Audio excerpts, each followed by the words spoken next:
A very warm welcome to everyone. I am delighted to present my topic, a review of goals of sustainable economic growth, creativity, and infrastructure aligned with SDG 9. Hello, I am Priti Sharma, Assistant Professor, Department of Commerce, Graphic Era deemed to be University, Dehradun, and I am from Uttarakhand, India. We all know that we are in the final 5 years before the 2030 deadlines for achieving the Sustainable Development Goals. Out of all 17 Sustainable Development Goals, this SDG 9 is particularly critical because it is serving us as an enabler for some other Sustainable Development Goals also. Like without resilient infrastructure, industrialization, innovation systems, we cannot talk about poverty, education, climate action, quality education, gender equity, and all of these goals will become exponentially harder. So, first of all, we'll discuss why SG9 matters, why there is an importance of Sustainable Development Goal 9. Basically, infrastructure is the like Sustainable Development Goal 9 is basically divided into three parts, which are also known as three pillars of SDG 9, and they are being discussed in detail in different like target 9.1, target 9.2, target 9.3, like this in SDG 9. So the first one is the out of these three pillars, the first one is infrastructure. Infrastructure is the physical backbone of our economies and societies. When we are talking about infrastructure, we doesn't talk about the roads and the bridges, although roads and bridges are also important, but we are connecting about also connect talking about the transport networks that will connect market, energy systems, that will be a backbone for all the human dignity, broadband networks, data centers, telecommunication, that could connect people to opportunities and information. While we are talking about industrialization, industrialization is particularly drives structural transformation. When economies they will become industrialized, they move from low productivity agricultural into high productivity manufacturing and service sector. This will create employment. It also raises incomes of the people. It will build the productive capacities and create the wealth which is required for further investment in health sector, education sector, and other social reforms. But industrialization needs to be inclusive. It should create opportunities for the people. It should be sustainable. That means industrialization should not be at the cost of natural resources.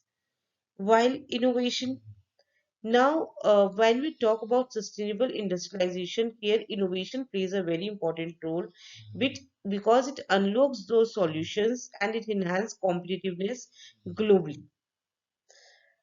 It is what allows us to do more with the less, to find new solution for the old problems, to develop the technology, to address the contemporary challenges like climate changes, pandemics, resources scarcity, and that innovations we have seen in the recent COVID-19 times, that innovation helped us a lot in coming out of that situation.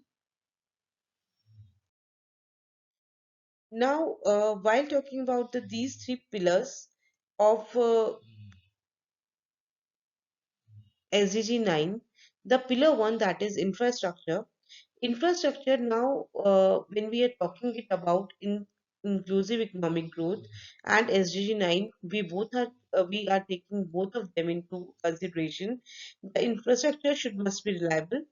People need to know they can rely on electricity, water, transport, communication, but it should be sustainable. We cannot build any infrastructure today that will become a liability for us tomorrow through carbon emissions.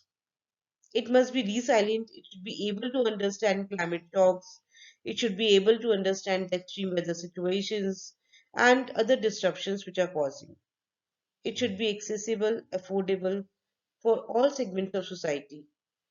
It's not should be only for the wealthy people. It should be for everyone. When we are talking about digital connectivity, the broadband, it should be available for everyone at a very reasonable cost. Next is the industrialization. Industrialization includes structural economic transformation. Every country that has achieved middle or high income status has done so through industrialization, but modern industries need to be inclusive, creating opportunities for the small, medium, and small scale industries. They should be sustainable. We cannot take polluting industries, incentive industries patterns of the past. We should focus on green technologies, circular economies, principles, sustainable production practices, etc. While talking about the innovation, it is the multiplier. It allows us to produce more efficiently so that we can discover new solutions. Here, there should be technology transfer also from the developed countries to the developing countries. There should be information communication technology access to everyone. Research capacity should also be increased. While talking about the research capacity, we can see the gap here. Although it's a chart of research and development investment done by the countries as a percentage of their GDP. Here, the data on research and development investment shows significant disparities in innovation intensity across the nation. Israel, South Korea, they are leading in research and development as a percentage of their GDP, while Germany is below the average in spending on research and development as a percentage of their GDP. The US, with the spending of US dollar 3.4 billion in the year 2023, maintains the world's largest research and development budget, but still the percentage is at a very low level as a percentage of its GDP. So while we are talking about the this data is about those countries or which are focusing on research and development more as a percentage of their GDP. While we are talking about this GDP, innovation, research, there are some drivers of economic growth and how they are affecting. Like the first variable is productivity. Productivity, the effect of this is that research and development help in improving processes and technologies for production, and which result will increase in output also. When we will talk about environment efficiency, innovation help us to build the green production process, which will increase efficiency, and on the other hand, it will reduce the carbon emission. And if we'll focus on the structural transformation, the research supports the development of new sectors and upgrading the value chain. While we're talking about the adaptability, it is focusing on the knowledge system which help to generate solution for the different problems. Like the industry should be adaptable. If we are going into the online mode, it should be adaptable. If we are going in the offline mode, it should be adaptable.